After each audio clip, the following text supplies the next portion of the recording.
What does it mean to be autistic, and how can you recognize the signs of autism in your child? Find out right now on Keeping Kids Healthy.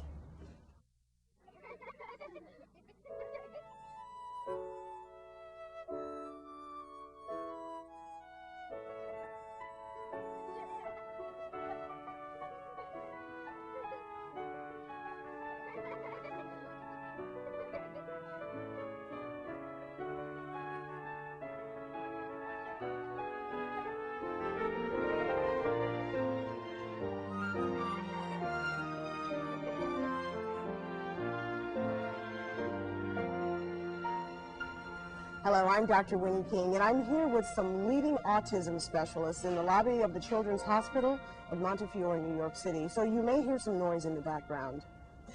If you've ever seen the movie Rain Man with Dustin Hoffman, you've seen the kind of repetitive behaviors and unusual speech patterns that can characterize autism.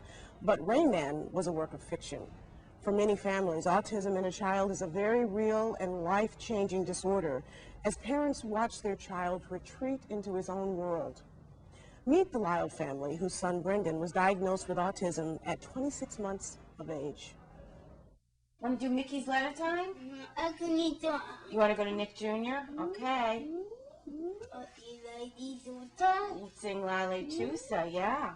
From a very early age, Brendan had many ear infections. So we thought when he wasn't talking at a year old, hearing loss maybe.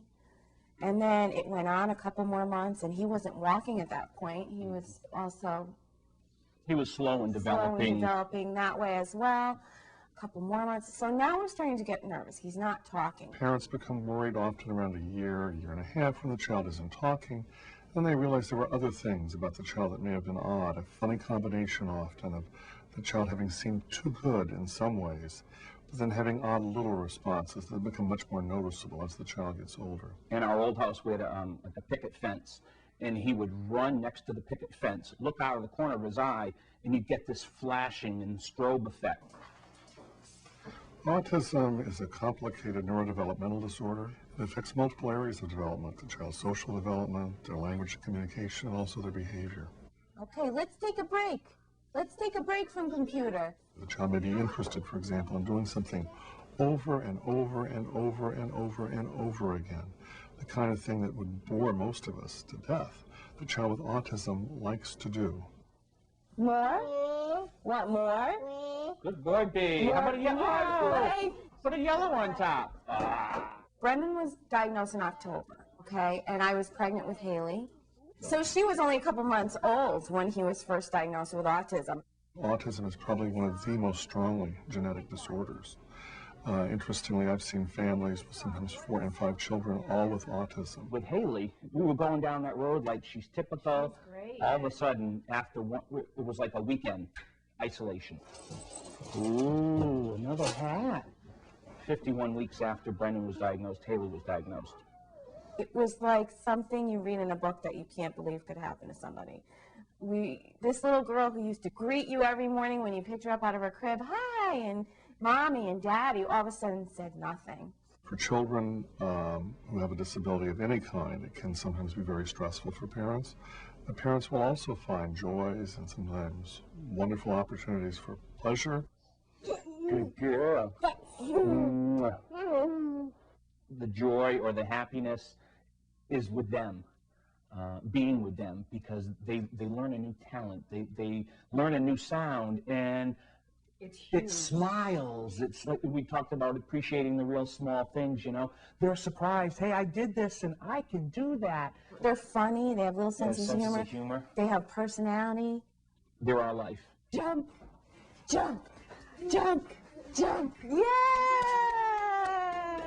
And what were those first few months like after Brendan was diagnosed? Well, it definitely felt as if someone had just really punched me in the stomach. It was very upsetting, hard to describe, and I saw it as a type of grieving. It started out with denial. This is something that will not last. It went on to isolation. We just didn't know what to say to people. We kind of closed ourselves off. We got to acceptance, and we've accepted it ever since. But on occasion, we go back to those first stages. Why us? Why us? And but we're in acceptance, and we definitely have moved forward since. Yeah. Well, Dr. Ami Klin and Dr. Kasia Harbaska are here from the Yale Child Study Center, where Pam and Chris went to get help. And let's start with you, Ami. What exactly is autism, and what are the characteristics? Autism is a developmental disorder that impacts on a child's ability to intuit other people's feelings, to read other people's minds, to engage others, to develop relationships.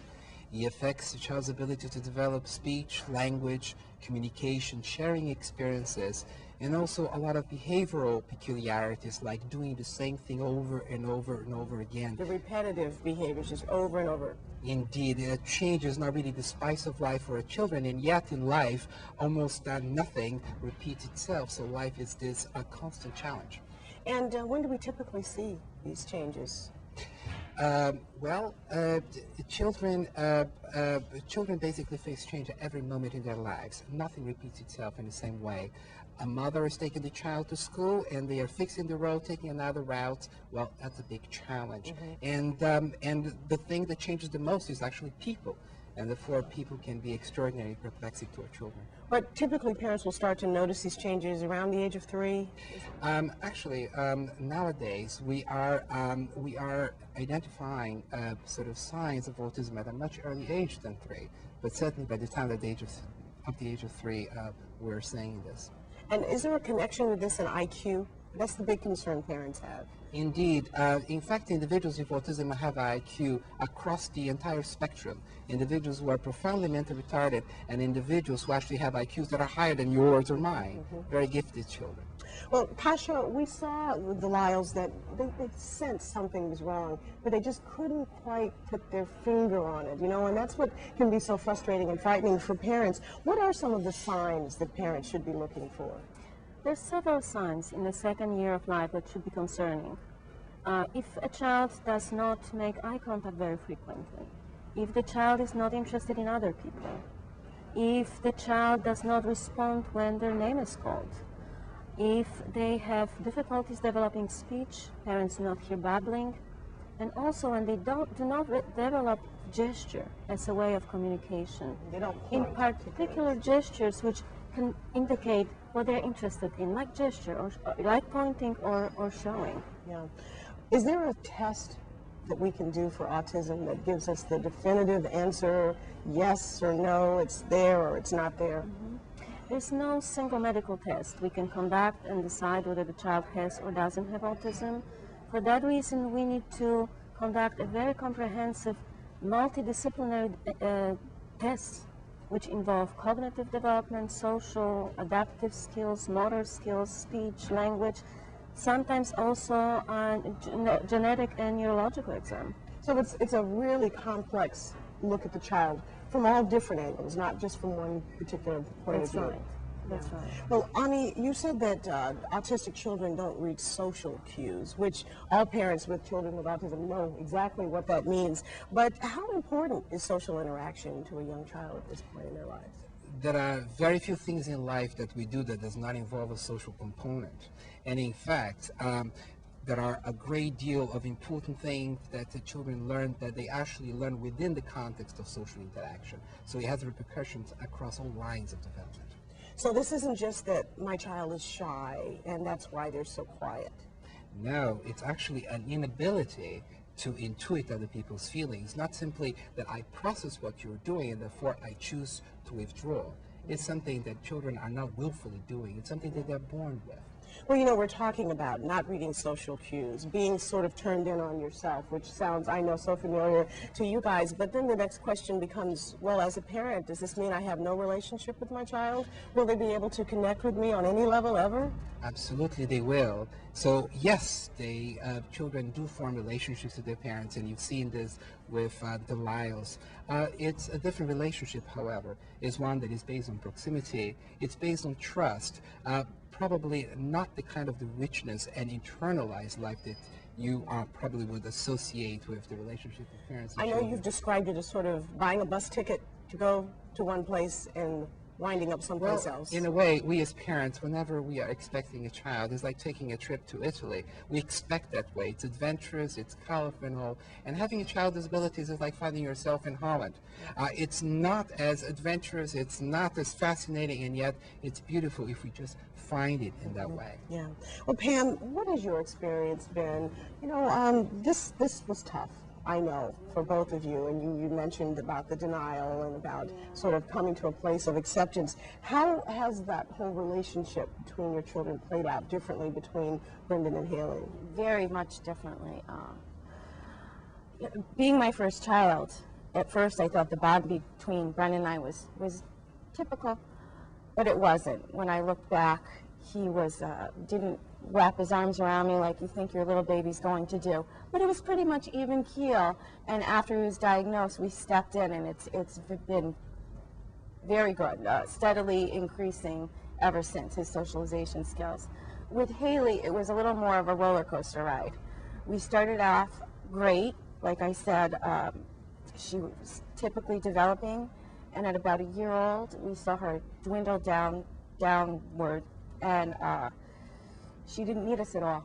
She really didn't seem to want to socialize. That would seem or bond. almost, because you had something going with her, and then all of a sudden, like a switch, as you described it, changed. Yeah, and the bells and the whistles just went off, you know, in our minds, saying, "Oh my God, we've just come down that road," but luckily we knew where to go. Yeah. And it was like getting to know a new child. And we're on an upward trend. Yes. That's great. But once a child with autism turns 3, the law requires that they be offered therapy in a school.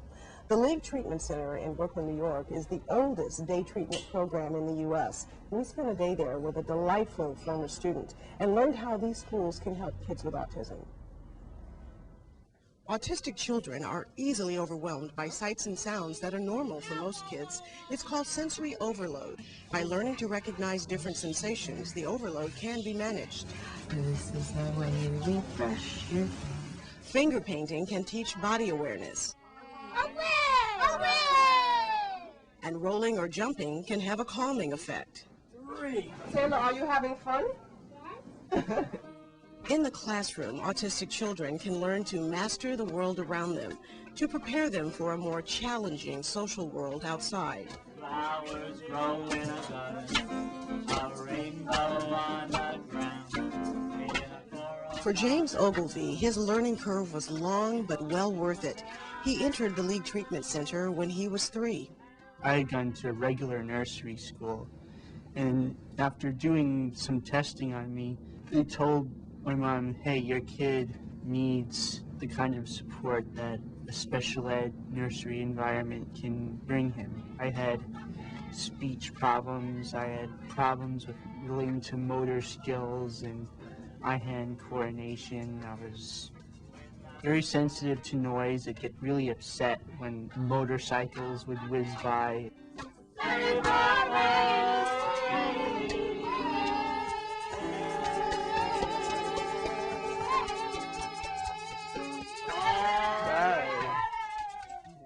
I would have trouble making eye contact because I would be in my own thoughts. I wouldn't be concentrating at the moment on what I was doing and what the person was saying.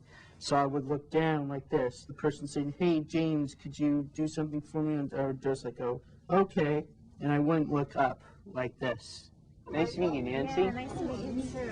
I wouldn't be so much the way I am now, really outgoing. I used to be very difficult. I used to be really shy. Hi, Laura. Nice to meet you. A lot of it was learning self-control, folding your hands. And even today, sometimes when I'm sitting on the bus, I still do this. Folding my hands, because I used to have a habit when I get really excited, I would wave my hands around a lot.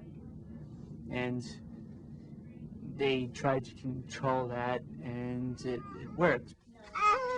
Empathy is the key to understanding a condition which people are born with, and they can't help it that they're born with it. Boom, boom, boom, boom. Yes, so much is over for her. If we're determined enough and work hard enough to meet our goals and are goal-oriented, that we'll try our best to live up to our potential and our expectations. Probably not always other people's expectations, because whether you have autism or not, you can't please everybody. You know, the goals you set, that should make you happy, and that's what should make others happy. James and his mom Ellen are here with us now, and James, you're in college. Yeah, it's great to be there. Yay! What are you studying? I'm studying American Studies. It's an interdisciplinary program, art, music, sociology, etc. It doesn't only focus on one discipline. It's breadth rather than depth, but it combines my interests and skills in history and media and so forth. That's fantastic. Now, what types of obstacles have you tried to, or you've had to overcome as you've pursued your career in school? Okay. Having to overcome the adjusting to the size of the environment and the amount of people on an environment, because before college, my whole life I was in insulated environments with big amount of support and a small amount of people. So now it was a small amount of support and a bigger group of people. So that's a totally different environment for you. Right. But it sounds like you're doing great in that environment. Have you had to advocate for yourself, though? Yeah, I gradually learned how to do that. Well, just before I went to college, I learned how, you have to fight your own battles. You have to be not passive or aggressive, but assertive. Say, Professor so-and-so, I need this and this and this. I need to take my test here, and I need this accommodation. And so test taking has been something that you've had to have some special provisions made for. Right. And I learned about what my rights were under ADA. Oh, good for you. And so you know to stand up for yourself. Yeah. I know you must be so proud listening to your son, talk about not only his interest in college and what he wants to do in life, but that he knows what he needs to fight for so that he can achieve those goals. How have you seen him grow over time? Well, I think James is now, it's very obvious that the symptoms that he had when he was much younger have greatly improved. And he perseveres and he works very hard and he's very brave to try to keep things going. And one thing that's difficult in a way now, it's almost like as if his disability is growing milder. Growing milder, but it's also not as obvious. Right. Yeah. People wouldn't guess that I have any disability now, and they talk to me because say, "Oh, I'm so articulate." And that's great. Isn't that nice to have somebody say that to you? Yeah. But I know that, Ellen, you had said at one time that a doctor had told you that your child would never have a conversation. When James was very young and we first had visited a neurologist, the neurologist thought that James would never be able to speak a normal conversation. Or go to college. Or go to college, and look at you now, right? Well, Kasha, this is where those social training skills can make such a big difference. Tell us about that. That's right, especially when they begin so early in development. And for young children, it begins really with tolerating proximity of other kids, paying attention to what other children are doing, and then gradually joining in play. For somewhat older children, it could be how to converse with another person, how to introduce yourself, how to decide how close you're going to stand, how close is too close, how far is too far, what kind of topic to choose, and not to monopolize the conversation. So these are the things typically developing children learn naturally. And these children just need a little extra help. They need an extra help, and they need to be taught. Well, James, I've had the opportunity to speak with some adults who were diagnosed with autism as children, and I've asked them, what's it like? What's going on in your mind? And what they told me is that it feels sometimes as if the world is too loud, that they just want to just turn the volume down. Everything is just too loud. Is that what it's like for you? Well, to to a greater extent, that's where it was like when I was 4 or 5. It was sort of a case of overstimulated environments, whether I would be in a playground with a lot of children I didn't know, and I would get very frightened and upset. Lots of children around, loud noises like motorcycles whizzing by, and I would cry. And when you find that there's too much going on at a given moment, too much noise, what do you do? How do you make it work for you? Let's say I'm in a restaurant and there's a lot of people talking, it's very loud, and the restaurant's very small. I would turn my head like that just until the sound dies down, and then I would come back to where I was. It's a way to just refocus, escape the overstimulation, and then come back to normal. Yeah, just sort of. It's a coping mechanism. Absolutely, and it works. Yeah. You know, we visited the Child Study Center at Yale to take a first-hand look at their autism research and to see what they're learning about the differences between children with and without autism. The first thing to do is to place the eye tracking device over the subject's head, which tells us exactly where the person is looking at every moment in time. We have multiple scenes, playing peekaboo or showing a little teddy bear. What we have been observing is that typical children tend to focus a tremendous amount of their time focusing on people's eyes. So they find eyes fascinating, and probably because they find that the eyes convey a great deal about what's going on in people's minds, in people's hearts for that matter. Whereas the children with autism that we've been studying in this lab, many of them tend to focus on people's mouths rather than people's eyes. Why the mouth? Well, many possibilities. We don't have a final answer right now, but one of the possibilities is that the mouth is where the speech comes from. And for some of our children who have more difficulty understanding nonverbal cues, facial expressions, bodily gestures, they may focus on something that they do understand, which is language. Watch me. You do. You do. Haley's turn. That's right. Very good. Ribbit. Wonderful. She's doing very well. She really is saying more and more words. Ribbit, it's a stage. Starts with commenting and then absolutely. That's right. That's right.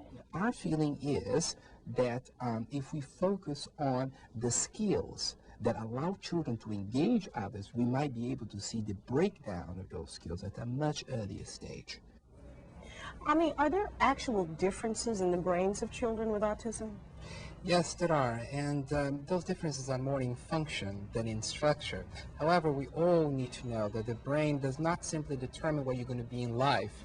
The brain is also a repository of experiences, and in the first years of life, the brain is very malleable. So our hope is that due to this neuroplasticity, that we might actually be able to change the experiences that our children go through, and in this way make a dent into the natural course of the condition, and in that way to change brain function as well. All the more reason for the early intervention, because Indeed. the brain can change. Absolutely. Well, Pam and Chris, you've seen changes, you know, in your children. Can you describe those changes since the time they were diagnosed and they've started getting treatment? Now, with Brendan, he had no vocabulary. He was grunting, and he had this constant drool coming out of his mouth because he had very low muscle tone. We got involved with a state-run agency in Connecticut called Birth to 3. They came to our house and provided in-home therapy. And we went from grunting and drooling to a picture exchange system where Brendan would pick pictures. We went to sign language classes, and now Brendan can speak. So, yeah. Then with Haley, we were able to get her out of her isolation by finding physical activities that she enjoyed doing, the trampoline, gymnastics, and that has really made strides with her. You know, it's not lost on me that you're here with your wife to talk about autism in your children. And I know this must be so difficult for you to talk about it. I'm so grateful that you're here because I know that there's so many people that are going to benefit from it. But what do you want people to know about this? There are parents out there that that people don't quite understand. What is it that, from a parent's perspective, you want people to know about it? Early intervention. I don't know if my son would be speaking now if we didn't start back when he was 2. And I think even as we were in a little bit of denial, we said, let's just go with the diagnosis, get him the help he needs. And if it's not true, then that's great. But we need to help them. You need to get involved. You need We to know. definitely need to be involved. And right. James, you are clearly a very special young man, and we're glad that you're here. And you've done a lot, you've come a long way, and there's a lot that you're going to go through in life down the future. What do you want people to know about you and about autism? Okay, well, that I think people like myself and people with different ranges of autism, that we're not to be thought of as victims. We're able to lead independent, fulfilling lives if we just have the support. Yeah. Not something wrong with us. We're just different. Yeah, that's right. Now, if you'd like to learn more about autism, I want you to contact the Autism Society of America at autismsociety.org, and their phone number is 800-3-AUTISM. You can also contact Cure Autism Now, and their website is canfoundation.org. Their phone number is 888-8-AUTISM. And I want to thank all of you for being here on the show today and sharing your stories. It means so much to us, and we will see you next time on Keeping Kids Healthy.